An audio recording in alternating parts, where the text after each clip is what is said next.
Encuentro organizado por la Unidad de Formación y Capacitación Docente, la Dirección de Profesorados, la Cátedra Abierta de Género y Sexualidades del Departamento de Ciencias Sociales y el ciclo introductorio de Economía y Administración. Los y las invitamos a escuchar. Se me ocurre ahora, después de escucharlos a todos, es que suelo en estas situaciones ser muy sintética y a veces quizá acortar demasiado los términos y simplificarlos. Pero bueno, voy a tratar de hacer un repaso. Comparto muchísimo lo que planteó Luciano, porque a mí esta idea desde el feminismo, como yo lo entiendo y como lo entendemos en la cátedra, esta idea de esencializar, ¿no? Masculinidad, los varones son así, las mujeres somos de otra manera, a mí me resultaba un poquitito complicado, sobre todo porque quizá por mi formación histórica y entonces entender que en principio ya no podemos hablar más de sexo y género, y sexo como base biológica y género como construcción social, porque ya eso desde Butler en adelante ha quedado bastante desactualizado. Entonces yo pensaba que una vez que lo planteó, y recordar siempre que las masculinidades son hegemónicas o no hegemónicas, son siempre relaciones de poder en un espacio social, cultural y político específico. Que nos toque, del que hablaba Lucía y del que hablaba Luciano, es un espacio capitalista, desigual, rapiñador, extractivista, que sobrecarga todos los cuerpos, pero sobre todo a los femeninos. Aún así, nos encontramos con masculinidades fragilizadas. Y como decía Dora Barrancos en una charla que tuvimos, no hay nada más temible que la esencia humana insegura, ¿no? Y en este sentido nos encontramos con estas masculinidades en algún sentido fragilizadas, en el sentido del desamparo económico, la situación crítica, etcétera.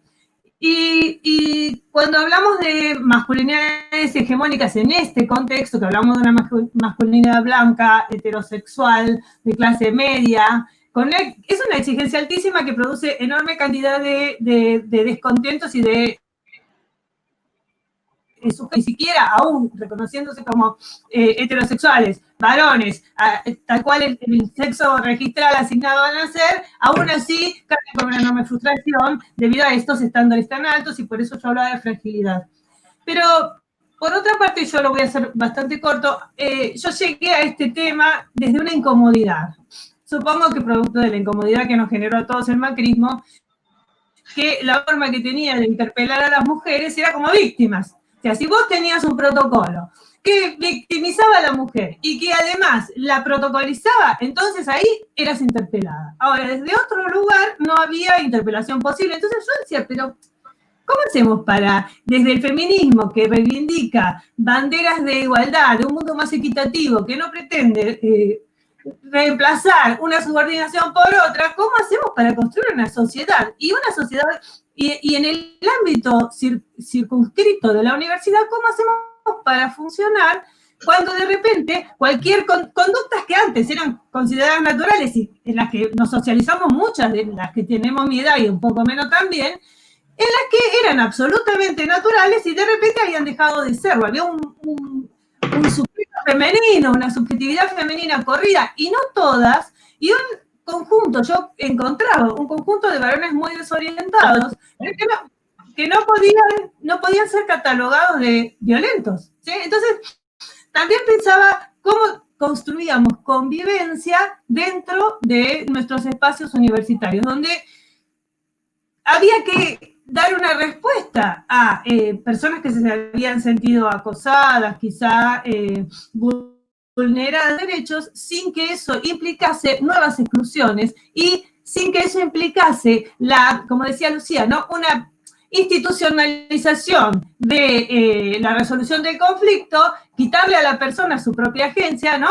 Lo institucionalizamos, la protocolizamos, y entonces primero le quitamos la posibilidad a esa persona, pero por otra parte, soñar o fantasear con la idea de que excluir al violento, excluir a esa persona que acosaba, implicaba que esa persona absolutamente, inmediatamente iba a entender. Yo decía, bueno, excluimos, sacamos del medio, y esa persona ¿qué efecto le produce? ¿Por cuánto tiempo lo vamos a excluir? ¿En qué momento le vamos a dar espacio a comprender, a revisar esas situaciones, esas ideas que tiene, con las que como hijo legítimo del patriarcado fue creado, y que ya no tienen,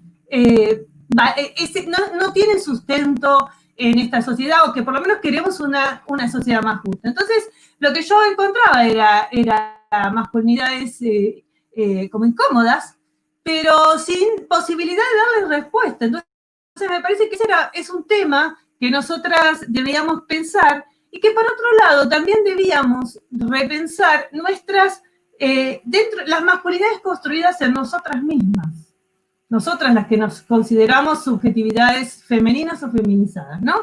¿Qué entendíamos como masculinidades? ¿Solo que los tipos son violentos y sexópatas, o que el hombre es? También otro caso era el varón solo apto para ocupar los espacios de gestión y de poder, porque siempre los varones son más aptos. O también el otro extremo, bueno, el varón que se deconstruye, y qué bárbaro, y qué fantástico. El varón que se deconstruye y que es compañero y que es solidario, sigue recibiendo el rédito patriarcal igual, aunque él diga, bueno, yo ya ahora estoy deconstruido. Entonces, bueno, todo ese conjunto de ideas a mí me llevaban a pensar, bueno, ¿cómo podíamos encontrar espacios de socialización, de recontratar, para desarrollar capacidades que procuren una sociedad, la existencia de una sociedad más justa, y en nuestra universidad espacios más justos, que no implicarían excluir al violento, sino generar espacios donde esas violencias y esas masculinidades subordinantes no tengan cabida, o por lo menos que podamos reflexionarlas. Y la única manera que yo encuentro para eso es trabajar con los varones. Trabajar con los compañeros que quizá tienen que empezar a revisar aquellas cosas que naturalmente no se habrían puesto en cuestión. ¿Por qué? Porque tenemos que generar nuevas pedagogías. Y voy a cerrar con este tema.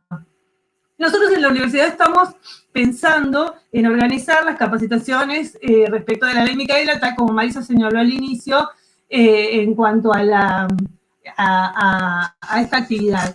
Y cuando yo estaba pensando en los cursos que estábamos armando para la ley, que había charlado con Dora, que era desarrollar capacidades que procuren, se los leo porque, desarrollar capacidades que procuren la extensión de la sociedad patriarcal y contribuir a la generación de proyectos colectivos igualitarios. Bueno, ese objetivo me fue objetado diciendo que, bueno, pero ya te vas a cargar, vas a ser tan violenta de una.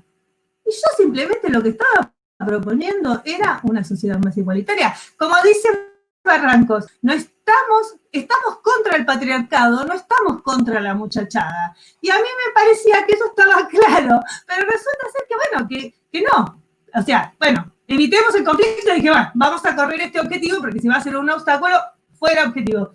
Pero digo, hay una construcción que debemos hacer, y hay una construcción que es con todos, con los varones también. Y la única forma que yo encuentro es justamente en estas capacitaciones de la ley Micaela, dar un enorme espacio, no solo a la violencia contra las mujeres, que es cierto, pero un espacio enorme a la capacitación en masculinidades, a debatir las masculinidades con los compañeros docentes y con los compañeros consejeros y con los compañeros no docentes o personal administrativo y de servicios, porque si no empezamos a incorporar varones a este debate, somos siempre 3, 4, son 2 varones y 25 mujeres, y ahí tenemos una charla en un ambiente seguro. Yo creo que hay que sacar el tema a la incomodidad. Hay que ir a incomodar y hay que sacarlo del espacio de confort y a ir a llevarlo a los distintos espacios en mi caso, por ejemplo, pensarlo a los distintos espacios de la universidad.